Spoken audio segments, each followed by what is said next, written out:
ឥឡូវនេះយើងពាក់ព័ន្ធទៅនឹងមេរៀនទី1ពាក់ព័ន្ធទៅនឹងលិខិតរដ្ឋបាលគុំសង្កាត់ប្រភេទលិខិតរដ្ឋបាលអញ្ចឹងបើយើងនិយាយអំពីប្រភេទលិខិតរដ្ឋបាលគុំសង្កាត់ដែលយើងប្រើប្រាស់ជាផ្លូវការនោះវារួមមានដីកាសេចក្តីសម្រេចលិខិតស្នើ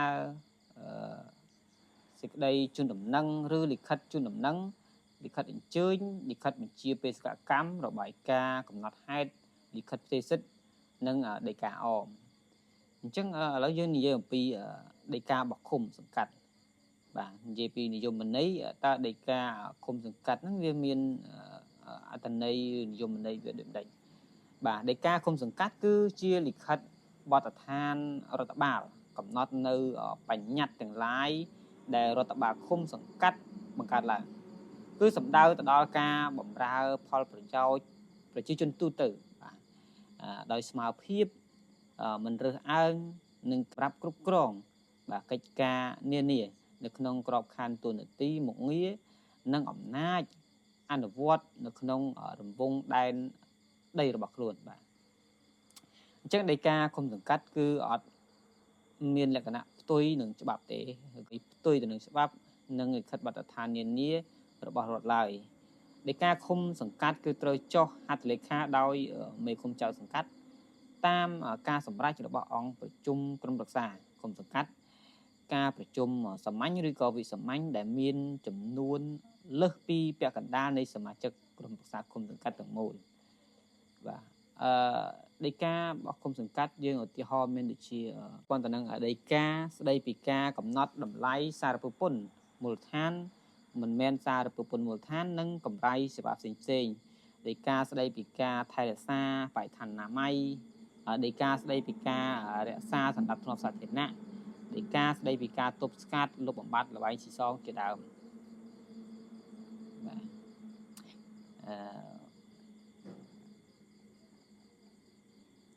ទឥឡូវយើងនិយាយអំពីនីតិវិធីនៅក្នុងការរៀបចំដីកាអញ្ចឹងរដ្ឋបាលឃុំសង្កាត់មានតួនាទីពីរប្រភេទបាទតួនាទីពីរប្រភេទតួនាទីទី1គឺតួនាទីបម្រើកិច្ចការមូលដ្ឋានសម្រាប់ផលប្រយោជន៍របស់ឃុំមួយទៀតគឺសម្រាប់ផលប្រយោជន៍ប្រជាពលរដ្ឋរបស់ខ្លួនហើយតួនាទីមួយទៀតជាតួនាទីជាភ្នាក់ងារតំណាងឲ្យរដ្ឋក្រោមការចាត់តាំងឬការប្រគល់អំណាចរបស់អាជ្ញាធររដ្ឋតួនាទីនៅក្នុងកិច្ចការមូលដ្ឋានសម្រាប់បម្រើប្រយោជន៍ឃុំសង្កាត់និងប្រជាពលរដ្ឋក្នុងឃុំសង្កាត់របស់ខ្លួនរដ្ឋបាលឃុំត្រូវតែរៀបចំនិងអនុម័តដីកាតាមនីតិវិធីដូចខាងក្រោមបាទឥឡូវយើងនិយាយអំពីការរៀបចំសេចក្តីព្រាងដីកាចឹងដើម្បីបានដីកាមួយតើយើងត្រូវរៀបចំឬក៏ត្រូវហ៊ានកិច្ចប្រជុំឯខ្លះឥឡូវយើងទៅមុខទៀតដីកាឃុំសង្កាត់គឺត្រូវបង្កើតឡើងដោយយោងតាមច្បាប់លិខិតបទដ្ឋាននានាដែលពាក់ព័ន្ធឬតម្រូវការចាំបាច់របស់មូលដ្ឋានឃុំសង្កាត់មុននឹងឈានទៅដល់ការរៀបចំសេចក្តីព្រាងដីកាមេឃុំចៅសង្កាត់ត្រូវរៀបចំការប្រជុំក្រុមប្រឹក្សាឃុំសង្កាត់ដើម្បីអនុម័តទៅលើតម្រូវការដីកានិងការរៀបចំក្រុមការងារដើម្បីរៀបចំសេចក្តីព្រាងដីកាមេឃុំចៅសង្កាត់គឺជាអ្នកទទួលខុសត្រូវក្នុងការរៀបចំដីកាដោយមានស្មានឃុំសង្កាត់ជាជំនួយការមេឃុំចៅសង្កាត់ត្រូវតែរៀបចំក្រុមការងារមួយដែលមានសមាជិកយ៉ាងតិច3រូបអាចជាប្រជាពលរដ្ឋជាសមាជិកក្រុមប្រឹក្សាឃុំឬអ្នកពាក់ព័ន្ធនានាដើម្បីជូនអង្គប្រជុំក្រុមប្រឹក្សាឃុំសង្កាត់ពិនិត្យនិងអនុម័តក្រុមការងារនឹងមានភារកិច្ចនឹងការទទួលខុសត្រូវនៅក្នុងការរៀបចំសេចក្តីព្រាងដីកានេះមួយចំណុចទី1មិញគឺយើងនិយាយអំពី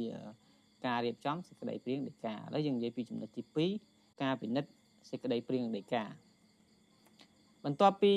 សេចក្តីព្រាងដីកាត្រូវបានបញ្ចប់រួចហើយបាទមេឃុំចៅសង្កាត់ត្រូវតែរៀបចំប្រជុំ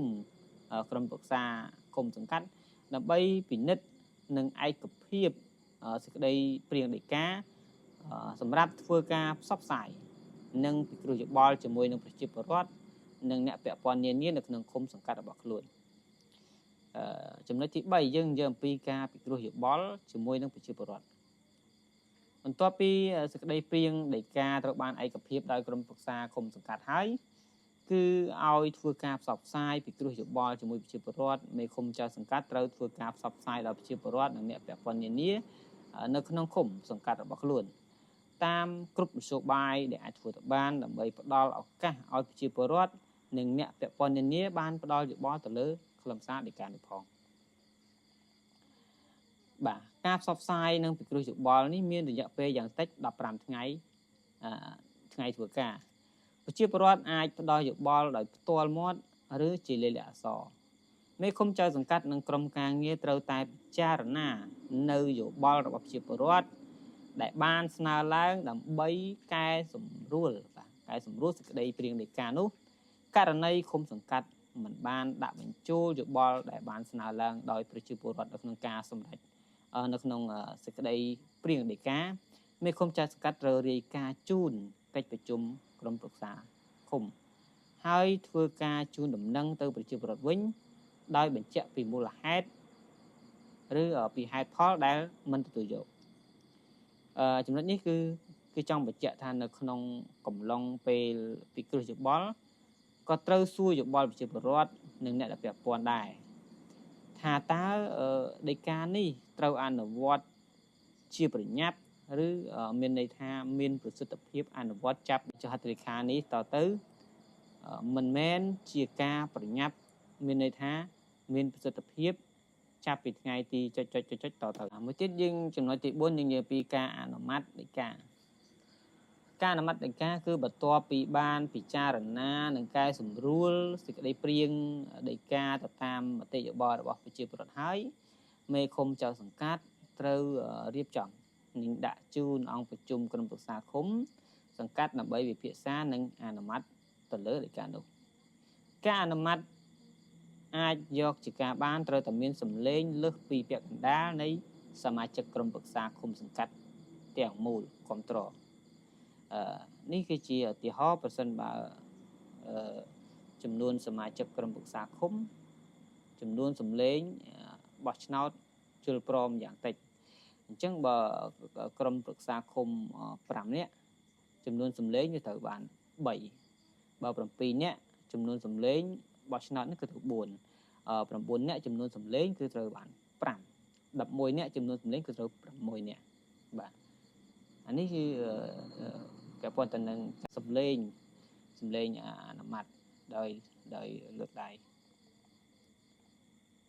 5ពាក់ព័ន្ធទៅនឹងការផ្សព្វផ្សាយរាល់ដីកាឃុំសង្កាត់ដែលបានអនុម័តដោយក្រុមប្រឹក្សាឃុំត្រូវចុះហត្ថលេខាដោយមេឃុំចៅសង្កាត់រួចហើយត្រូវធ្វើការផ្សព្វផ្សាយជាសាធារណៈ